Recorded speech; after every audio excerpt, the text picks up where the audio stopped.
चलिए इधर आप लोग श्यामपट की तरफ ध्यान दीजिए।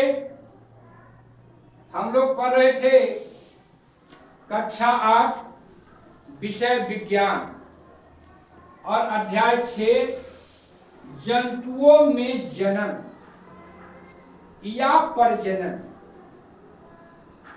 तो आप लोग को भाग 1 भाग 2 पढ़ाए थे, जिसमें बताए थे कि जंतुओं को जनन करना क्यों जरूरी है,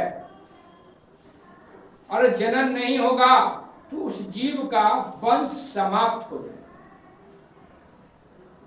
लैंगिक जनन और लैंगिक जनन के बारे में बताया गया था कि कैसे लैंगिक जनन होता है और कैसे अलैंगिक जनन होता है, और कौन सा जीव जो अलैंगिक जनन करता है और कौन जीव जो है लैंगिक जनन करता है। और आप लोग को नर जननांग और मादा जननांग के बारे में विस्तार पूर्वक बताया गया। लेकिन आज जो हम भाग 3 में पढ़ेंगे, आज पढ़ेंगे हम लोग लिंग निर्धारण, कि कैसे लिंग निर्धारण होता है लड़का और लड़की। तो एक तरह लड़का और लड़की जब होता है तो महिलाओं को ही दोष देता है, और कहीं कहीं देखते होंगे समाज में जिसको 2, 4 को 5 को बेटी हो गया, उस महिला को और जो है समाज में प्रताड़ित भी किया जाता है। लेकिन एक गलत बात है, ये महिला का दोष नहीं। एक क्या है, एक जैविक क्रिया है। इसको हम समझेंगे ताकि जो समाज में महिलाओं के प्रति जो लोग देखते हैं कि नहीं खाली बच्चा हो रहा है तो खाली बच्ची हो रहा है ना, इसको समझना। तो आप जैसे समझ गए थे कि कैसे जो है ये नर जननांग और मादा जननांग को फिर से थोड़ा सा देखिएगा एक नजर। ये जो है आपको नर जननांग और ये है मादा जननांग। नर जननांग से क्या निकलता है? शुक्राणु। और मादा जननांग से निकलता है अंडाणु। और आपको बताया गया था कि शुक्राणु और अंडाणु, मादा से शुक्राणु और अंडाणु जो निकलता है, तो यहां जो वो कहाँ आता है? फैलोपियन ट्यूब है ना, फैलोपियन ट्यूब में आता है। और इसके बाद ये जो शुक्राणु निकला यहाँ, दोनों का क्या होता है? मिलन होता है। दोनों का क्या होता है? मिलन। मिलता है दोनों आपस में। इसको बोलते हैं हम लोग निषेचन की क्रिया। क्या बोलते हैं? निषेचन की क्रिया। जहां पे निषेचन की क्रिया होता है आपको अंडवाहिका में, जिसको हम लोग बोलते हैं फैलोपियन ट्यूब।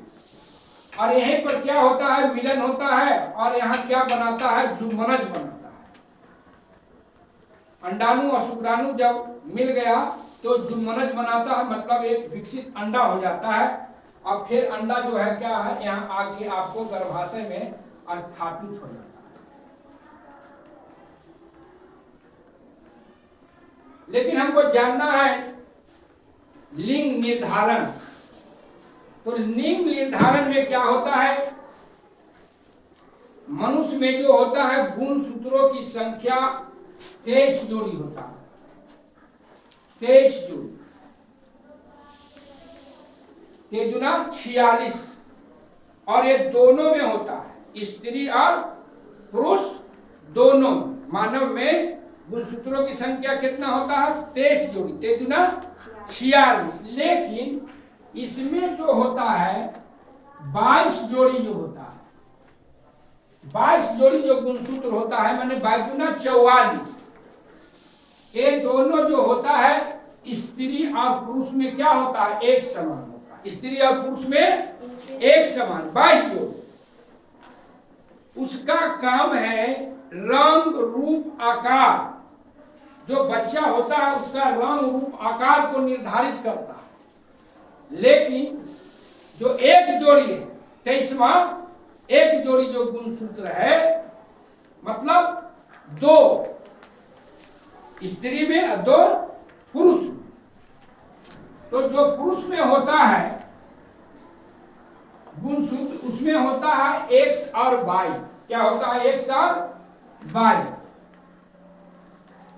और स्त्री में होता है x और x, x और x।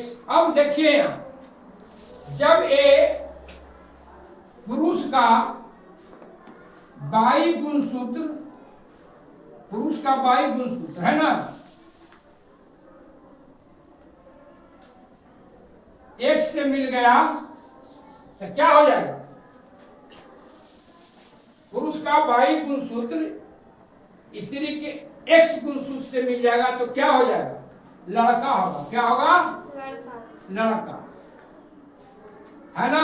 और जब आपका इधर x पुरुष का और स्त्री का x, तो दोनों मिल जाएगा x x, तक क्या हो जाएगा, लड़की हो जाएगा। क्या हो जाएगा, लड़की।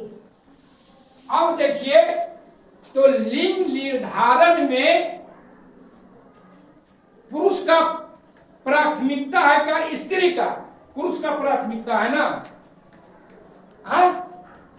इसलिए फिर जब हम आगे की क्लास में जाएंगे तो आप विस्तार पूर्वक इसको पढ़ेंगे।